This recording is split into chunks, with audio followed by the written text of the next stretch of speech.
Syekh Kuro adalah salah satu ulama penyebar agama Islam pertama di Tanah Sunda.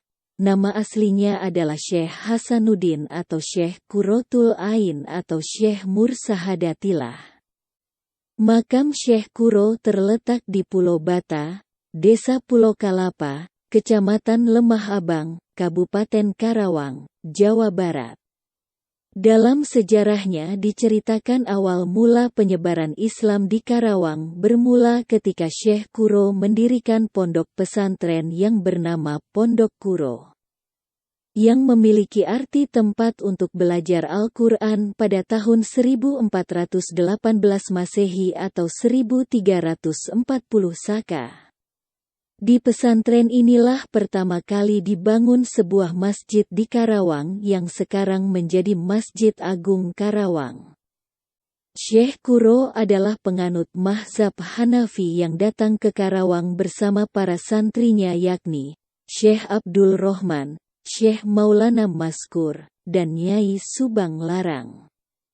Syekh Kuro kemudian menikah dengan Ratna Sondari putri dari Ki Gedeng Karawang. Dari pernikahan itu lahirlah seorang putra yang bernama Syekh Ahmad, yang menjadi penghulu pertama di Karawang.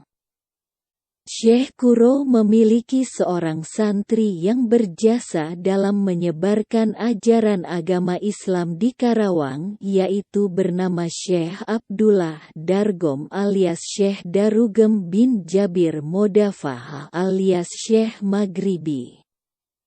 Keturunan dari Sayyidina Utsman bin Affan radhiyallahu an, yang kelak disebut dengan nama Syekh Bentong alias Tan Go.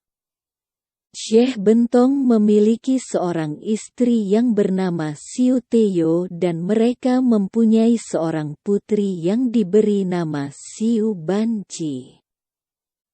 Ketika usia anak Syekh Kuro dan Ratna Sondari sudah beranjak dewasa, Syekh Kuro menugaskan santri-santri yang sudah cukup ilmu pengetahuan tentang ajaran Islam seperti Syekh Abdul Rohman dan Syekh Maulana Maskur, untuk menyebarkan ajaran Islam ke bagian selatan Karawang, tepatnya ke Kecamatan Teluk Jambe, Ciampel, Pangkalan, dan Tegalwaru.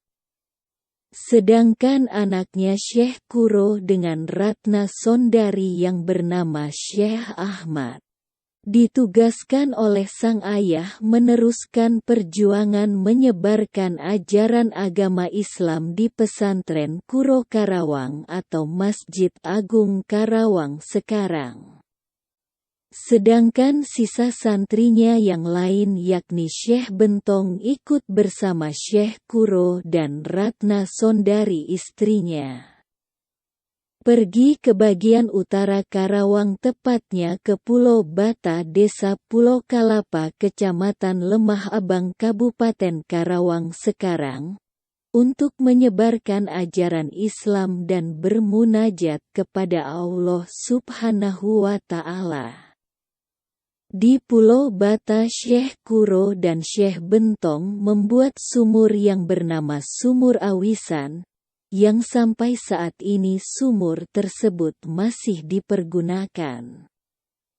Syekh Kuro akhirnya meninggal dan dimakamkan di Pulau Bata Desa Pulau Kalapa Kecamatan Lemah Abang Kabupaten Karawang. Sebelum meninggal Syekh Kuro berwasiat kepada santrinya. Ingsun titip masjid langgar lan fakir miskin anak yatim duafa.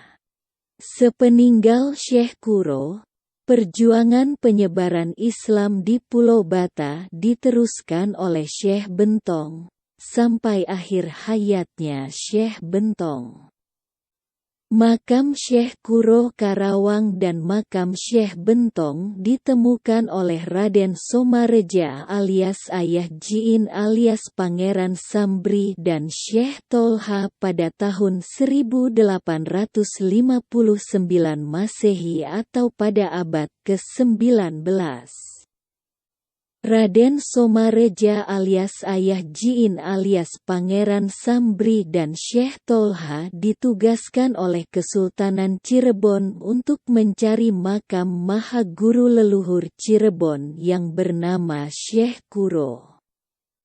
Bukti adanya makam Syekh Kuro Karawang di Pulau Bata, Desa Pulau Kalapa, Kecamatan Lemah Abang, Karawang.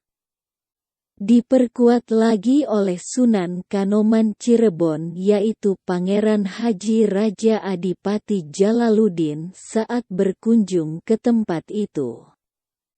Dan beliau memberikan surat pernyataan putra mahkota Pangeran Jayakarta Adiningrat ke-12.